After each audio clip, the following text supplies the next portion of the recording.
Bienvenue sur Africa 24 dans cette nouvelle édition du QG Weekend. Au sommaire de l'actualité, la Guinée célèbre l'enfant africain. Le thème choisi pour cette année, c'est la lutte contre les mariages précoces des enfants et la promotion de leur éducation, un défi encore important pour le continent. Le financement des associations sous la loupe de l'État tunisien, celles qui ne sont pas capables de justifier clairement leurs revenus, seront suspendues dans le cadre de la lutte contre la corruption. Et le Fonds monétaire international est formel. La prochaine émission obligataire prévue par le gouvernement ghanéen augmentera le risque de surendettement du pays. Mais d'abord, souvent louée pour son calme et sa stabilité politique, la Zambie est secouée depuis plusieurs semaines par de vives tensions entre le président Edgar Lungu et le principal parti d'opposition qui dénonce une dérive dictatoriale du régime. À l'origine, l'incarcération de l'adversaire numéro 1 du chef de l'État, Hakainde Hichilema, qui refuse toujours de concéder sa courte défaite face au chef de l'État zambien lors de la présidentielle d'août 2017. La Guinée a célébré ce vendredi la journée de l'enfant africain, un événement annuel qui commémore le massacre des enfants de Soweto par le régime de l'apartheid en Afrique du Sud. En Guinée, les autorités en ont profité pour lancer officiellement la campagne de l'Union africaine sur la promotion de l'abandon du mariage des enfants. Emmanuel Milimo, notre correspondant en Guinée. La Guinée célèbre l'enfant africain. Cette année, le thème choisi est la lutte contre les mariages précoces des enfants. À Conakry, ce vendredi 16 juin 2017, c'est l'Afrique tout entière qui s'exprime à travers ses enfants. Les enjeux de la lutte contre le mariage précoce des enfants sont importants, d'autant plus que sa prévalence en Guinée est très élevée, même si les chiffres ici sont moins alarmants que dans d'autres pays du continent.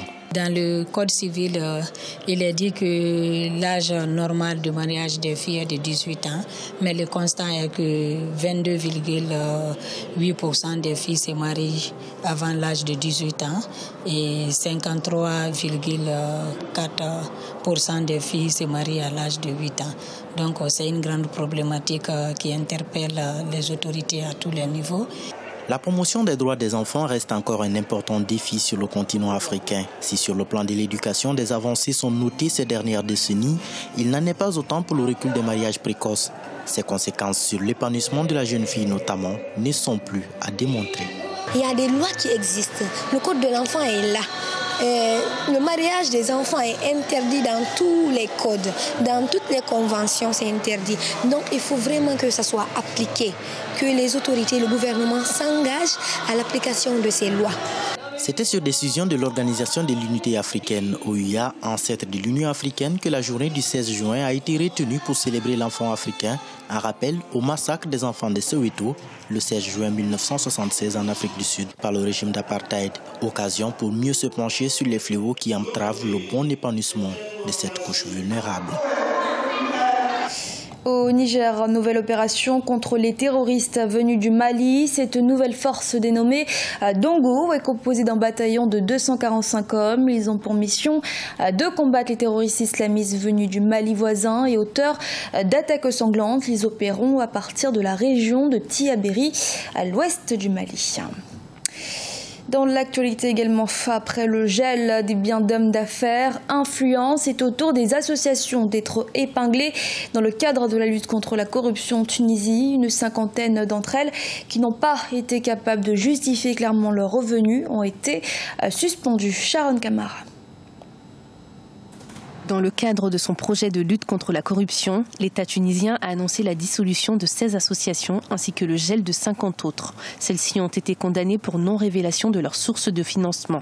L'annonce a été faite par Ahmed Zarouk, le secrétaire général du gouvernement. Le décret loi numéro 2011-88 accorde au gouvernement la latitude de diriger l'activité des associations et de prendre les mesures judiciaires nécessaires, à savoir le recours par ordonnance sur requête au tribunal de première instance de Tunis pour demander la suspension des activités et des associations dont le financement étranger n'est pas connu. Le décret sur lequel s'appuie l'État accorde un délai de 30 jours aux associations pour régulariser leur situation et présenter les documents requis pour éviter leur dissolution.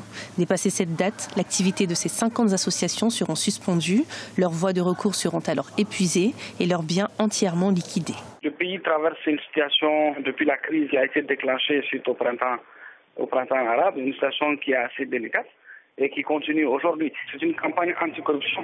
De toute façon, à tout moment, le gouvernement peut lancer une campagne anticorruption, mais au regard de la situation politique actuelle du pays, on se demande s'il n'y a pas d'autres agendas en dessous de la volonté politique d'engager cette campagne anticorruption maintenant. L'opération anticorruption qui se déroule actuellement en Tunisie est une promesse de campagne qu'avait fait le chef du gouvernement, Youssef Chahed, au moment de sa prise de pouvoir en août 2016. Celle-ci a véritablement démarré en mai 2017 avec l'arrestation et le gel des biens de plusieurs hommes d'affaires tunisiens. Alerte rouge pour le Ghana. La prochaine émission obligataire augmentera le risque de surendettement selon le Fonds monétaire international. Les autorités ghanéennes sont en effet en quête de 2,3 milliards de dollars pour apurer les dettes contractées auprès des banques et d'autres institutions de crédit. Birama Saounera. Au Ghana, le risque de surendettement pourrait s'accroître à l'issue de la prochaine émission obligataire prévue par le gouvernement. Cette alerte du Fonds monétaire international intervient quelques semaines après l'annonce faite par les autorités d'aller très prochainement sur le marché des obligations libellées en monnaie locale. Le montant des obligations dédiées au financement de la dette et les arriérés accumulés par les entreprises publiques elles-mêmes augmenterait le stock de la dette publique. Le Ghana reste à un niveau de risque de surendettement. Un assainissement budgétaire continu serait nécessaire pour réduire la dette du secteur public. Courant mai, le gouvernement ghanéen avait annoncé qu'il mobiliserait 2,3 milliards de dollars pour apurer les dettes contractées par la Société nationale d'électricité et les fournisseurs de services pétroliers publics auprès des banques et d'autres institutions de crédit.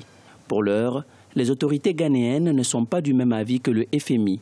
Le nouveau gouverneur de la Banque centrale du Ghana, Ernest Addison, avait récemment déclaré que ces obligations ne gonfleraient pas le stock de la dette publique si les gouvernements les émettaient dans un véhicule ad hoc et utilisaient des prélèvements sur le secteur de l'énergie pour le remboursement. Si nous procédons comme prévu, les obligations pourraient ne pas nécessairement faire partie de la dette publique. Cela dépend du mécanisme de mise en œuvre. Depuis 2012, le Ghana fait face à une situation économique difficile. La volatilité de la monnaie locale, le Ghana cedi et la chute des cours du pétrole ont fragilisé l'économie. Fin 2016, la dette du deuxième plus grand producteur de cacao au monde a atteint 73% du PIB. Et Attijariwafa Bank annonce le lancement imminent de la deuxième phase de son développement en Afrique. Le groupe majoritairement contrôlé par la holding royale marocaine SNI cible des implantations dans des pays anglophones du continent. Cette expansion fait partie des projets qui bénéficieront pour leur financement des ressources de l'emprunt obligataire d'1,5 milliard de dirhams lancé par le groupe et dont les souscriptions se dérouleront durant la période du 19 au 27 juin inclus. Ce journal a été réalisé par l'ensemble de la rédaction. Merci de l'avoir suivi. Restez sur Africa 24 pour une nouvelle édition de l'actualité.